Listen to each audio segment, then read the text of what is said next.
Bonjour les enfants. Alors, aujourd'hui, le mardi 7 avril, parce que c'est une vidéo qui va concerner le mardi 7 avril, nous allons aborder une nouveauté. Alors, ce n'est pas vraiment une nouveauté, puisque vous allez voir que la technique ne change pas beaucoup, mais il y a quand même quelque chose qui est nouveau par rapport à ce qu'on a vu jusque-là. Jusqu'ici, on partageait un nombre entier au départ, mais on l'écrivait en rajoutant une partie décimale. Par exemple, si on avait 168 euros, eh bien, on posait 168,00 euros à partager entre 4 personnes, par exemple.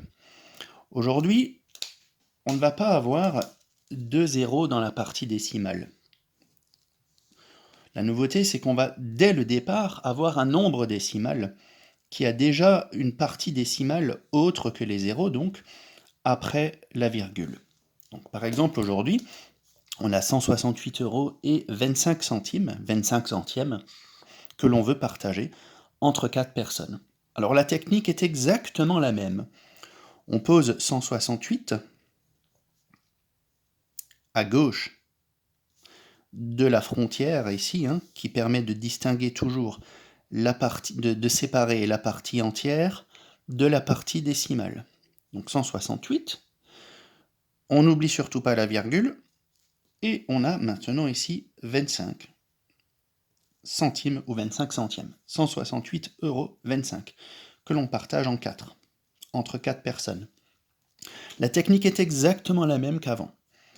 1 étant trop petit par rapport au 4, je regroupe, je mets le fameux chapeau, comme on a l'habitude de le faire. Un point pour le chapeau, un point pour chaque chiffre qui suit, ce qui me permet de trouver le nombre de chiffres de la partie entière qu'il y aura au quotient. Donc j'aurai 2 chiffres ici. C'est parti. Dans 16, j'ai 4 fois 4, ce qui me fait 16, et il me reste 0. Mon reste étant plus petit que le 4, je peux abaisser le 8. Dans 8, j'ai 4 fois 2, ce qui me fait 8. Et là aussi, il me reste 0.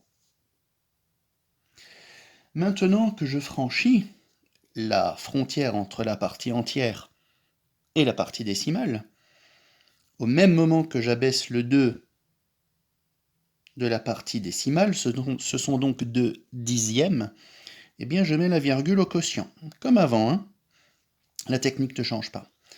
Dans 2, là, je ne peux pas avoir même pas 4 fois 1, ça ferait 4, ça serait trop grand. Donc j'ai 4 fois 0, ce qui me fait 0.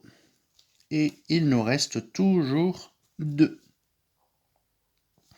J'abaisse maintenant le 5 centième. Et dans 25, je me pose la question, combien de fois ai-je 4 ? J'ai 4 fois 6, ce qui fait 24. 25 moins 24, il reste ceci. Alors, ceci, c'est quoi ? Comme la dernière fois, je vous invite à réfléchir à ce que représente ce 1. Alors, vous pouvez faire pause, plutôt que je laisse passer du temps pour la vidéo. Faites pause, le temps de réfléchir, et quand vous aurez trouvé, vous relancez la vidéo.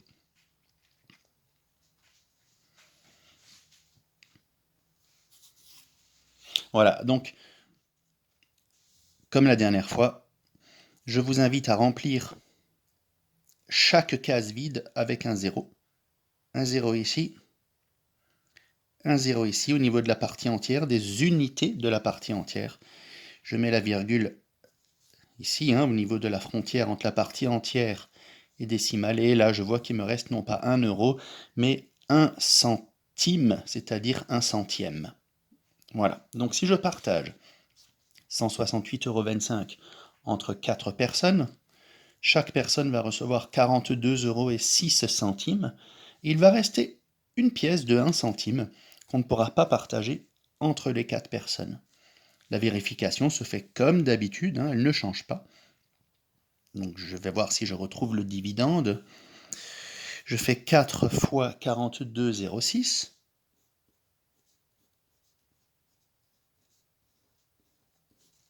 Je pose cette multiplication et j'ajoute le reste. Alors le reste, surtout, ce n'est pas 1, sinon là on n'y arrive pas. Hein. Il faut bien avoir compris que ce n'est pas 1, mais que c'est 0,01. 0,01. Alors je pose cette multiplication-là. Hein. 42,06 multiplié par 4. 4 fois 6, 24, je retiens 2. 4 fois 0, 0 plus le 2, 2. 2 fois 4, 8. Et puis 4 fois 4, 16. Deux chiffres après la virgule. Là aussi, je pose la virgule ici. J'ai donc 168,24 €. 168,24. Si j'ajoute 1 centime, je n'ai plus 168,24 €, mais j'aurai bien, en rajoutant ça, 168,25 €.